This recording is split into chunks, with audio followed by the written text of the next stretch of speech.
Τόσες σκέψεις στο κεφάλι, δίνω πόνο εδώ πάλι. Δεν ξεσπάω στο μπουκάλι, βάζω το μυαλό μου να στροφάρει. Ξηγασί με δεν με νοιάζει, πίσω μάγκα δεν γυρίζω. Ναι, έχω κάνει λάθη, μα μου τα αναγνωρίζω. Καλούμε εδώ να πολεμήσω, το πλό με σφαίρες το γεμίζω. Έτοιμος είμαι για τη μάχη, όλα τα αντιμετωπίζω.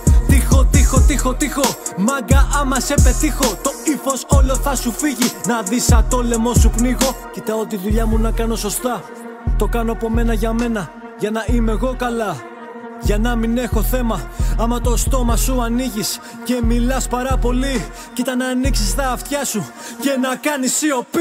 Ακού μεγάλου συμβουλή που έχει ζήσει τη ζωή, όχι αυτού που είναι παπάντζα. Αν ακούσεις θα καείς, μάθε να παρατηρείς το μάτι σου να παίζει, όχι πόνιρα ρε βλάκα, να παίρνεις τη σωστή τη θέση. Κοίτα γύρω σου τι παίζει, αλήθεια και ψευτιά. Κοίτα εσύ τι διαλέγεις, να σε μέσα σου καλά.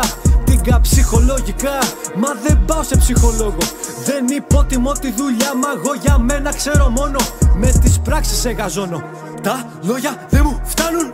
Γραμμάρια με τόνο, το νόημα δεν πιάνουν.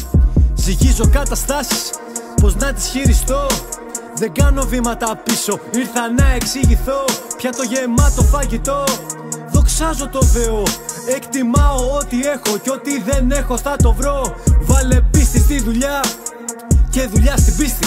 Άλλοι λένε δεν τα αυτά, σαν τη φόρα που έχει πτήσει. Στα στραβά να συνεχίζεις, στα καλύτερα να ελπίζεις. Κοίτα μη τα παρατάς, τον εαυτό σου μόνος χτίζεις. 10 από μένα συμβουλές, κοίτα να τις εφαρμόσεις. Γιατί φεύγουν οι στιγμές και πικρά θα μετανιώσεις.